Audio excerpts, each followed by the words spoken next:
साथियों नमस्कार, मैं हिम्मत सेठ। आज बात करेंगे लोकसभा के नए सत्र के चालू होने की। उसके पहले ये अपील, अगर आपने हमारे चैनल को सब्सक्राइब न किया हो तो सब्सक्राइब कर दें, बेल आइकन दबाएं। सब्सक्राइब बिल्कुल फ्री है, फ्री टू एयर। और अगर वीडियो पसंद आ रहे हों तो फॉरवर्ड करें, कमेंट बॉक्स में जाएं, कमेंट लिखें, सुझाव दें और उन सुझाव के से हम और बेहतर करने का प्रयास करेंगे। तो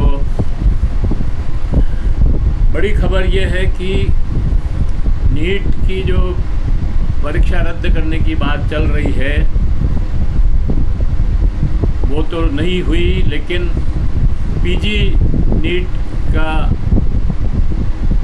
के परीक्षा को रद्द कर दिया गया है। दूसरी बड़ी खबर है कि एनटीए के महानिदेशक को हटा दिया है और ये उन छात्रों की जीत है जो पेपर लीक के खिलाफ अपना आंदोलन कर रहे हैं, अपना हक मांग रहे हैं। ये उन अभिभावकों की भी जीत है जिन्होंने अपने घड़ी पसीने की कमाई का पैसा इन परीक्षाओं की तैयारी में लगाया बच्चों की, और परिणाम जो पेपर लीक हुए हैं उससे ये परीक्षाएं रद्द करवाने के लिए जो प्रयत्न चल रहे हैं उसमें है। सवाल ये भी है कि केवल महानिदेशक को हटाने से क्या होगा। अध्यक्ष ने एनटीए के अध्यक्ष को हटाया जाए और शिक्षा मंत्री स्वयं इस्तीफा दे। जब तक स्वयं इस्तीफा नहीं देंगे ये आंदोलन रुकने वाला नहीं है। अब हम बात करेंगे लोकसभा के नए सत्र की। साथियों तैयार हो जाइए, 18वीं लोकसभा के नए सत्र के प्रारंभ होने की। 24 जून को नया सत्र प्रारंभ हो रहा है। यह इस लोकसभा का पहला सत्र है और पहले सत्र में 2 दिन तो प्रोटेम स्पीकर जो है सांसदों को शपथ दिलवाएंगे और फिर लोकसभा अध्यक्ष का चुनाव होगा। फिर राष्ट्रपति का दोनों सदनों का जॉइंट सेशन होगा जिसमें दोनों सदनों के सांसदों के सामने राष्ट्रपति अपना अभिभाषण देगी और फिर उसके ऊपर बहस होगी। बहुत छोटा सत्र है। असल में इन्होंने इस सत्र को अलग कर दिया है। अलग करने की ज़रूरत नहीं थी। इसी के साथ दूसरा जो सत्र ये शुरू करेंगे उसको भी इसी के साथ कर सकते थे। और विशेष तौर पर बजट का सत्र है, वो बजट लाना है क्योंकि पहले अंतरिम बजट ही आया था और वो 4 महीने का ही था, शायद जुलाई तक या जून तक है, तो जुलाई तक होगा। तो 4 महीने का ही बजट था, मार्च, अप्रैल, मई, जून, जुलाई, और फिर नया बजट नहीं आएगा तो खर्चे रुक जाएंगे, सरकार के कामकाज बंद हो जाएंगे, इसलिए नया बजट लाना ज़रूरी है। तो उसके लिए फिर से नया सत्र तो बुलाना ही पड़ेगा, 1-2 दिन बाद ही, 2-4 दिन बाद ही। तो अगर इसके साथ ही बुलाते तो ज़्यादा अच्छा होता। खैर जो भी हो, अब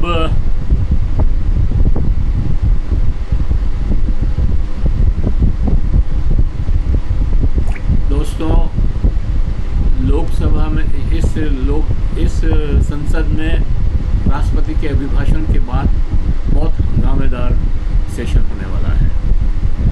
विपक्ष बहुत मजबूत है,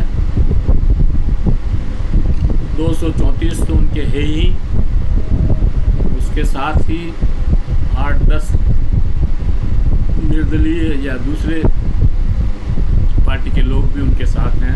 तो 243 का संसद है, विपक्ष है, और 240 की भाजपा है और कुल 293 के का एनडीए है।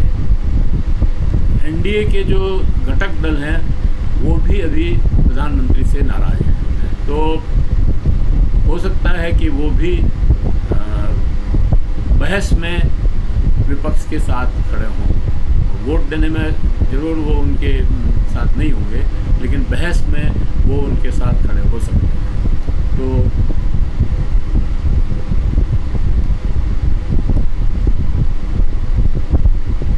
विपक्ष अपना मजबूती से मुद्दे उठाएगा और टकराव, और प्रधानमंत्री अभी से टकराव के मूड में लग रहे हैं, क्योंकि उन्होंने मतलब जो प्रोटेम स्पीकर बनाने में जो अपनी हठधर्मिता दिखाई है, उससे लगता है कि वो टकराने के पूरे मूड में हैं।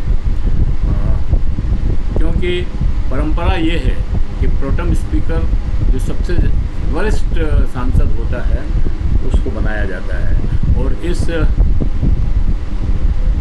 संसद में के सुरेश जो महाराष्ट्र से चुनकर आते हैं और कांग्रेस के हैं, वो 8 बार के सांसद हैं, उन्हें प्रोटेम स्पीकर बनाना चाहिए था परंपरा के अनुसार, लेकिन प्रधानमंत्री की हठधर्मिता से उन्हें नहीं बना करके 7 बार के सांसद भर्तृहरि मेहताब को ये बनाया है। तो टकराव यहाँ से ही शुरू हो गया है। अब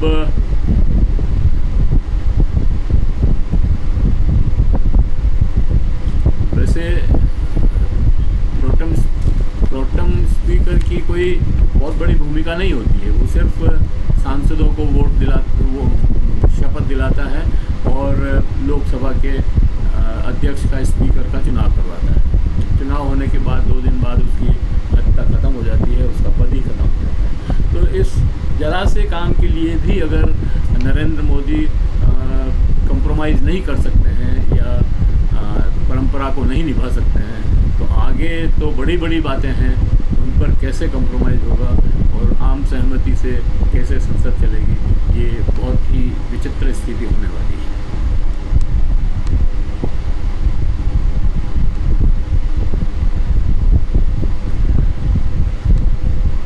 मुझे लगता है कि संसद में आम सहमति बनाने के प्रधानमंत्री बिल्कुल मूड में नहीं हैं और वो विपक्ष के साथ टकराव चाहते हैं, और टकराव भी ऐसा चाहते हैं कि टकराव में विपक्ष को हराना ही नहीं, उसको नीचा दिखाना चाहते हैं, उसकी बेइज्जती करना चाहते हैं। मतलब इस तरह का जो भाव है उनका, और वो ऐसा करेंगे। और जो एनडीए के एलाइज हैं वो मतलब पूरा जिस तरह से अभी तक ईडी, सीबीआई और इनकम टैक्स का दुरुपयोग करके लोगों को ब्लैकमेल करने का और अपने साथ मिलाने का काम कर रहे थे, वो ही काम अभी भी करेंगे। और वो उनके एनडीए के पार्टनर्स को तो मिलाएंगे ही, इस तरह से अपने भाजपा में शामिल कर लेंगे, और उनकी निगाहें इंडिया गठबंधन के एलाइज पर भी है, उनको भी तोड़ने का वो प्रयास करेंगे। तो इस तरह से जब वो सेंधमारी करेंगे तो निश्चित रूप से टकराव बढ़ेगा और संसद में हंगामा होगा।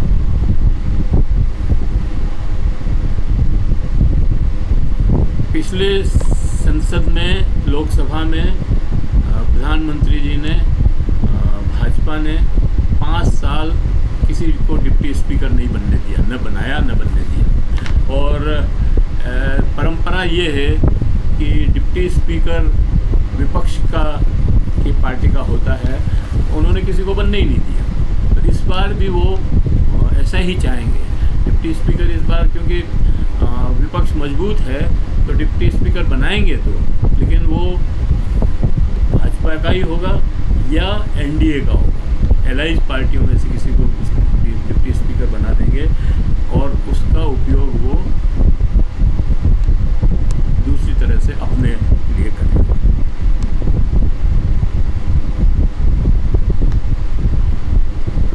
एनडीए का बनाकर एनडीए के दूसरे दलों को साधने के लिए उसका इस्तेमाल करेंगे। अभी तक ये पता नहीं है कि लोकसभा का अध्यक्ष कौन होगा। 2-3 नाम चल रहे हैं, भाजपा के ही हैं तीनों। ओम बिरला हैं, जैसे एक वो पुरमेंद्री देवी, वो आंध्र प्रदेश की जो चंद्रबाबू नायडू की साली है, लेकिन वो भाजपा की है और भाजपा ये समझ रही है कि चंद्रबाबू नायडू की साली है, इसलिए चंद्रबाबू तैयार हो जाएंगे। मैंने पहले भी कहा था, पहले भी एक वीडियो बनाया, उसमें ये बात कही थी कि चंद्रबाबू नायडू किसी साले वाले को नहीं पहचानते हैं, किसी साले वाले को नहीं पहचानते। वो उनकी टीडीपी के आदमी को ही लोकसभा का अध्यक्ष बनाना चाहेंगे और वो भी अपने मन मर्जी का, दूसरों की इच्छा से नहीं। तो ये टकराव तो होना ही है। ये बात अलग है कि अभी इन्होंने भाजपा ने, प्रधानमंत्री जी ने राजनाथ सिंह को आगे किया है कि वो लोकसभा के अध्यक्ष का नाम तय करें। तो लेकिन सवाल ये है कि क्या राजनाथ सिंह में इतनी हिम्मत है कि वो प्रधानमंत्री के बिना कहे या के विपरीत किसी का नाम तय कर सकते हैं स्पीकर के लिए? नहीं कर सकते, अभी नहीं कर। तो ये फिर दिखावा क्यों कर रहे हैं? सीधा सीधा बोले कि भाई ये प्रधानमंत्री है, वो ये प्रधानमंत्री का ये कैंडिडेट है, कोई पत्ते नहीं खोल रहा है। न चंद्रबाबू नायडू के लिए भी कहा जा रहा है कि वो चाहते हैं कि उनको स्पीकर का पद मिले, लेकिन वो भी मांग नहीं रहे हैं, वो भी पत्ते नहीं खोल रहे हैं। वो तभी पता लगेगा जब चुनाव का समय आए। इधर नीतीश कुमार की पार्टी ने तो सरेंडर कर दिया एक तरह से। उन्होंने कहा कि भाजपा जिसको चुनेगी या जिसका प्रस्ताव करेगी हम उसको वोट कर देंगे लोकसभा के लिए। लेकिन नीतीश कुमार पर कितना विश्वास किया जा सकता है? सवाल ये है कि क्या नीतीश कुमार पर विश्वास किया जा सकता है कि वो जो बोल रहे हैं वैसा ही करेंगे? वो कुछ नहीं कह सकते आप उसके बारे में। कल कुछ बोल रहे हैं, आज कुछ बोलेंगे और कल फिर बदल जाएंगे, तो इसका क्या भरोसा है? खिचड़ी पक रही है, बातचीतें आपस में हो रही है, इंडिया गठबंधन भी तैयारी कर रहा है और हो सकता है वो अपना भी कैंडिडेट उतारे चुनाव हो। चुनाव तो निश्चित है, क्योंकि प्रधानमंत्री चाहते ही नहीं है कि आम सहमति से लोकसभा का अध्यक्ष बने। तो देखना है कि चूँकि नीतीश कुमार भी नाराज़ हैं क्योंकि उनको रेल मंत्रालय नहीं मिला है और कोई अच्छे मंत्रालय नहीं मिले हैं, इसलिए वो भी नाराज़ तो है ही। देखना है कि क्या वो किस तरह बैठता है।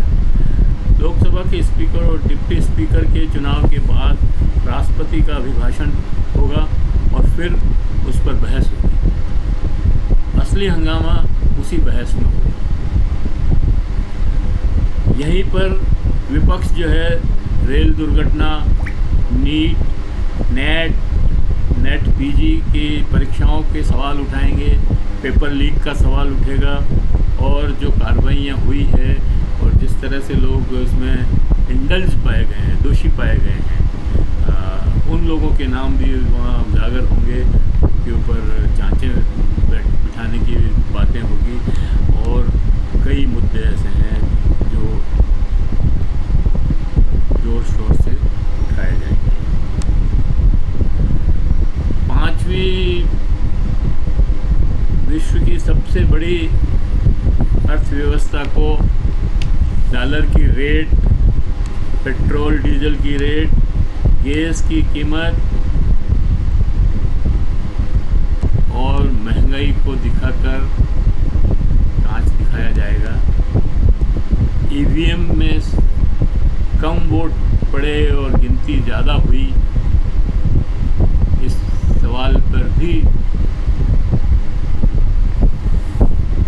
सरकार को घेरा जाएगा और मणिपुर का सवाल भी उठेगा, महिला सुरक्षा का सवाल भी उठेगा और फिलिस्तीनी इजराइल नीति का भी सवाल उठ सकता है। अगर विपक्ष चौकन्ना हुआ और उसकी विदेश नीति पर कुछ बात रखने की है हैसियत, तो ये भी उठ सकता है और चीन का जो 4000 स्क्वायर किलोमीटर दबा कर बैठा है उस पर भी बात हो सकती है, नेपाल के नक्शे पर भी बात हो सकती है। इस तरह के कई मुद्दे हैं जिनको उठा करके नरेंद्र मोदी सरकार को घेरा जा सकता है। पर और सबसे बड़ी बात यह है कि इस सेशन, इस लोकसभा में नरेंद्र मोदी के सामने एक बराबर का विपक्ष का नेता होगा और विपक्ष के नेता के साथ उसकी टीम में गोगोई, अखिलेश और पप्पू यादव और कई नौजवान, इकरा हसन और ऐसे ये यहाँ से अपने राजस्थान से भी एक लड़की जो 26 साल की है और वो सांसद बनी है, वो ये सब लोग मिल करके प्रधानमंत्री को महंगाई, बेरोजगारी, शिक्षा पर ज़बरदस्त तरीके से घेरेंगे और प्रधानमंत्री जवाब देने से के काबिल नहीं रहेंगे। तो संसद या तो भंग होगी, संसद चलेगी नहीं, ठप होगी और स्थगित होगी, तो कामकाज बहुत बुरी तरह से प्रभावित होगा। ये सारी बातें ठीक तभी हो सकती है जब प्रधानमंत्री अपना रवैया बदले, टकराहट छोड़े और आम सहमति से संसद को चलाएं, लेकिन ऐसा होते हुए नज़र नहीं आ रहा है। ये वीडियो यहीं समाप्त करेंगे और आशा करेंगे कि आपको ये वीडियो पसंद आया होगा। पसंद आया हो तो इसको फॉरवर्ड करिए और लोगों को फॉरवर्ड करिए और कमेंट करिए